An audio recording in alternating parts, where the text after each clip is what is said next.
Thank you. Thank you for the invitation and opportunity to present here. I am Sastry Jayanty. I am a post-harvest physiologist at San Luis Valley Research Center. The topic that is given to me was potato harvesting and storage. It seems a few growers got some seed from our research center recently. And how many of you got some seeds, like russets or specialities? Okay, good. More russets or more specialities? Mix? Okay.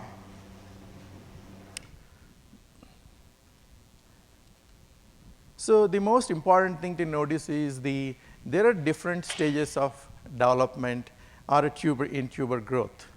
So initially initially we have a sprout development, and then vegetative growth, followed by the tuber initiation, and then tuber bulking, and finally the maturation, tuber maturation. So there is no specific test or anything for a mature tuber. So unlike fruits, yeah, we see some color change, some like flavor coming out from that. We don't see such changes in the tubers. So the thing is how to find out our tubers are matured enough to harvest. That's the most important thing.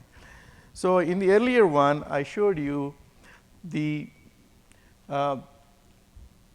flowers that are coming out at after the bulking stage.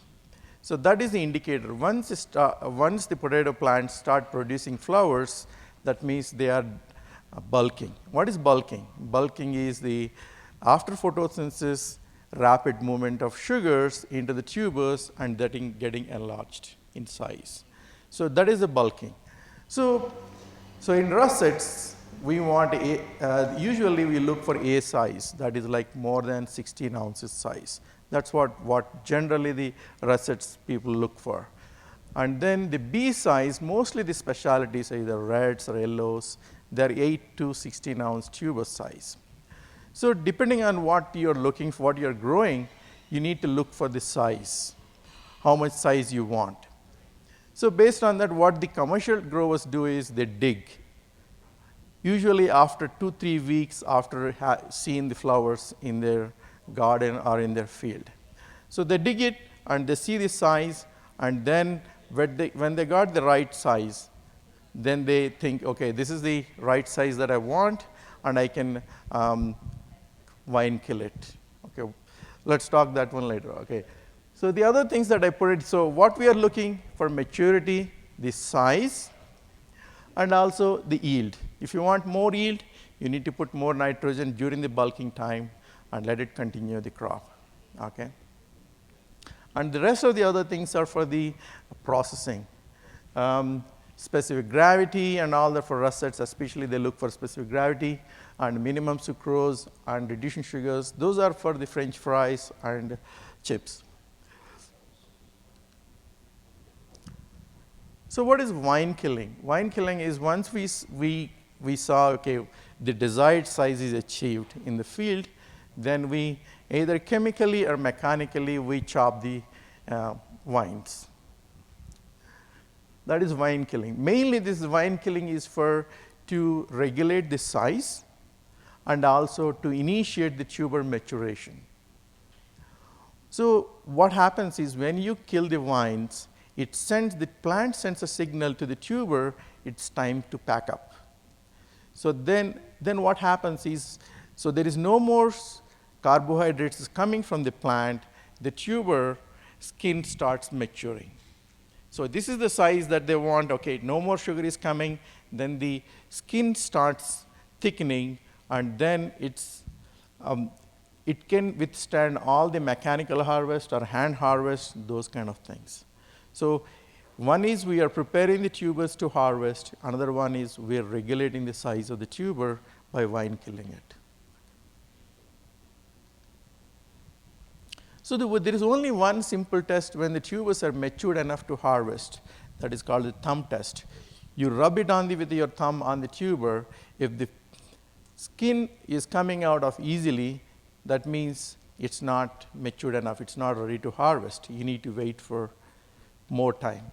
Usually after vine killing, people wait 2 to 3 weeks to harvest.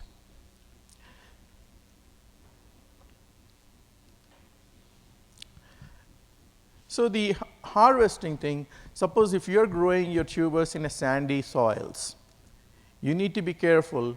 So once you vine kill, you don't want to put water. No, you need to put water to maintain the hydration in the tubers. Otherwise, there will be field shrinkage. The tuber tend to lose water. If it is a dried up soil, then you can't store it longer because that causes stress on that. It will sprout earlier than usual. So what are the important things during the harvest you need to think of? One is the tuber hydration. Second one is drop height. Don't drop it on the floor more than 2 feet or something less than 2 feet. I think it's better. Pulp temperature. What is pulp temperature? The temperature of the tuber.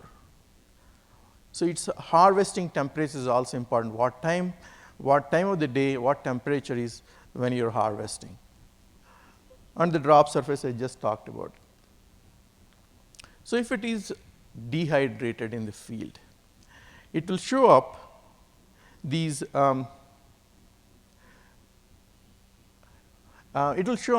black, I wrote BS, that is a black spot bruise. That is, if it is dehydrated, it will drop it on something, some object hit the tuber, it will turn black inside. When you peel it, you see that. Okay. The other thing is skinning. Okay. If you allow it to mature, then you can reduce the skinning during harvest process. The other one is shatter bruise. Shatter bruise is if you have too much water in the tuber, and if you are harvesting at a cold temperatures, and if it hits any surface, then it shatters, it breaks. That happens. The other one is pressure bruise, that I think it's not relevant because you're not storing it longer. If you store longer, it happens in a big sized bins.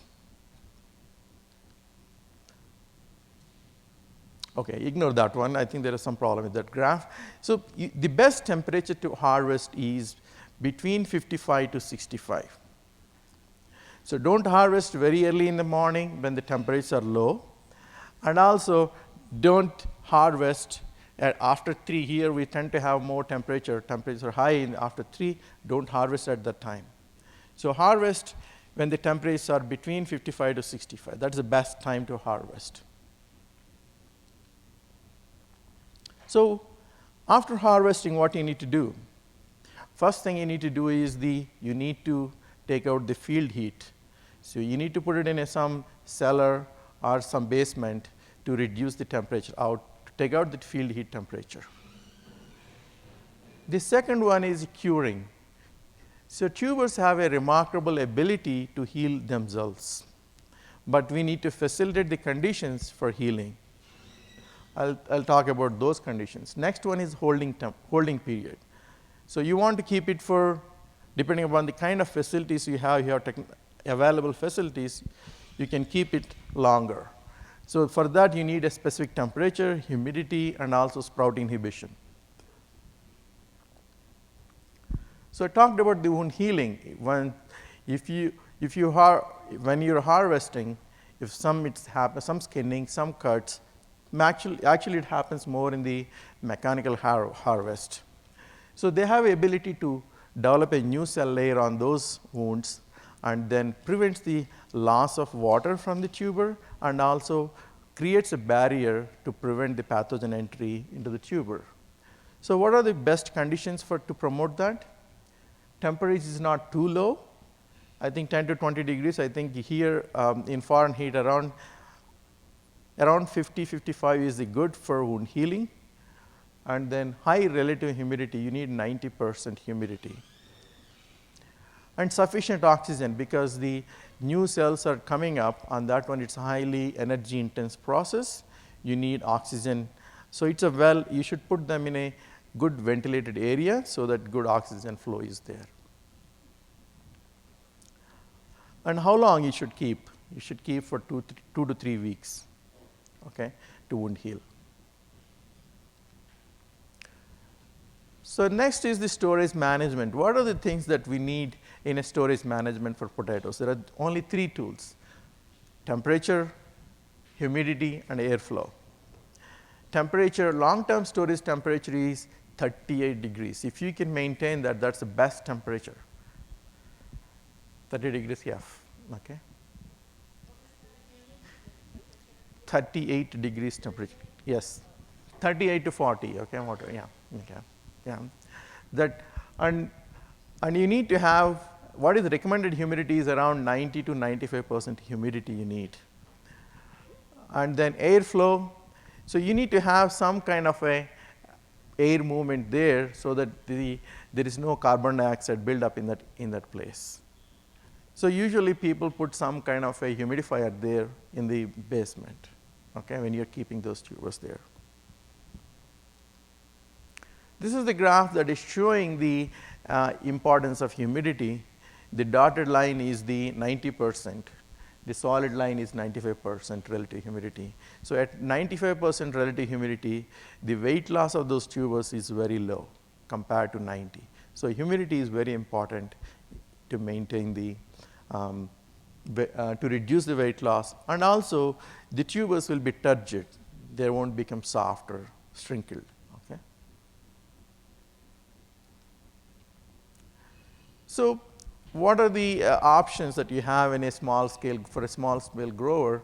Crates, you can put in a small crates, or you can put it in a bulk up to 5 feet high, and also in bags.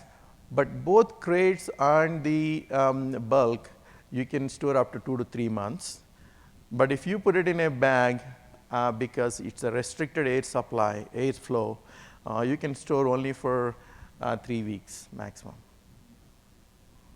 And I think crates are better because if you're growing multiple varieties, you can separate them. It's easy to handle. I think bulk is more suitable for the russets. They can withstand better, I think, all those drops and all better than those reds and yellows. So the next important thing is the dormancy. So each cultivar is different. Some of them having a long dormancy. That's the nature of that variety. So there are 3 different types of dormancy, but I think the 2 are very important. That is endodormancy. Sorry? Okay. Endodormancy is like the cultivar is having its own genetic makeup to have some kind of a dormancy after harvest. It won't sprout even if you provide the conducive environment, rise in temperature and all that. Okay? So the other thing is ecodormancy. If you provide right humidity, low temperature, you can extend those endodormancy for longer time. So why we need to control the sprouting? Mainly to reduce the weight loss and to reduce the, to maintain the texture, that means turgidity of the tuber, and also some sugar changes. So the natural dormancy, to maintain it, we need a temperature, and also we need to make sure that it's not under any stress during the growing period or after harvest. So last 40 years, the CIPC is the dominant chemical that is used to suppress the sprout inhibition, suppress the sprouts. But I think in a small growers, it's not possible to have a CIPC application. So there are some other alternatives that mostly are similar to essential oils. You can buy those and probably you can apply and extend few weeks more to keep them dormant.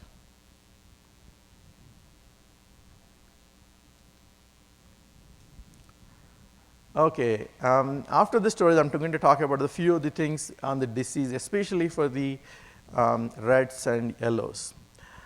This is the one that I'm talking about. These the powdery scab and black spot.